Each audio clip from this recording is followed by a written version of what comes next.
The intention of this video is to give you the foundational knowledge of Europe to better understand the desire to search out new lands. The Europe that we know today did not exist in 1492. It was mostly a collection of small principalities who pledged allegiance to a local ruler. In fact, Spain had just unshackled the chains of subjugation after 700 years of being ruled by the Moors, a Muslim North African people who invaded Spain in 711 BCE. At one time, the entire Iberian Peninsula had been dominated by Muslims. At the time of the invasion, Arab civilization was more advanced than the one it conquered. For example, Greek science was reintroduced to the region. Local leaders contested Moorish rule, however, and a 700-year period of warfare became known as the Reconquista, or the Reconquest. By 1485, the momentum of the Reconquest began to swing in Spain's favor. The marriage of Isabel and Fernando in Spain unified two large regions of the Iberian Peninsula and allowed them to finally complete the Reconquista. Newly liberated Portugal and Spain began to explore and conquer foreign lands. At the same time, Europe was experiencing the genesis of a trade revolution.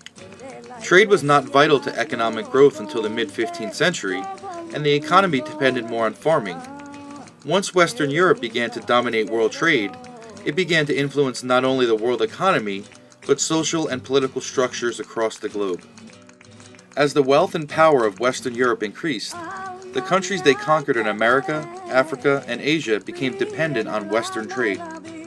When Christopher Columbus sailed west in search for Asia, he was attempting to establish trade that had been disrupted by the outbreak of the Black Death in 1347. As Europe grew, an economic aristocracy developed, who sought luxury items such as sugar, spices, fabrics, and precious metals.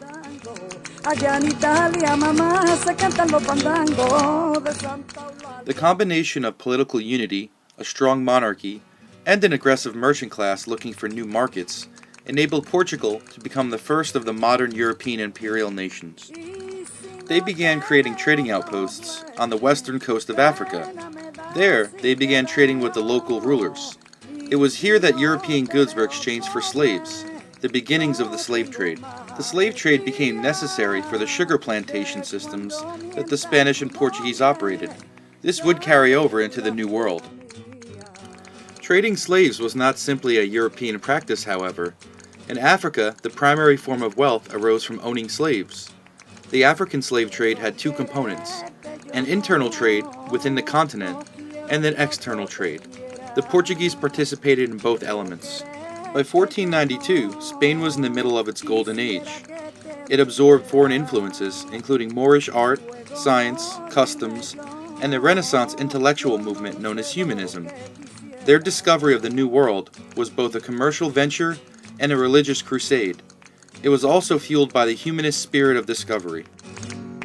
Thank you very much for watching. This has been a Mr. Kaz production.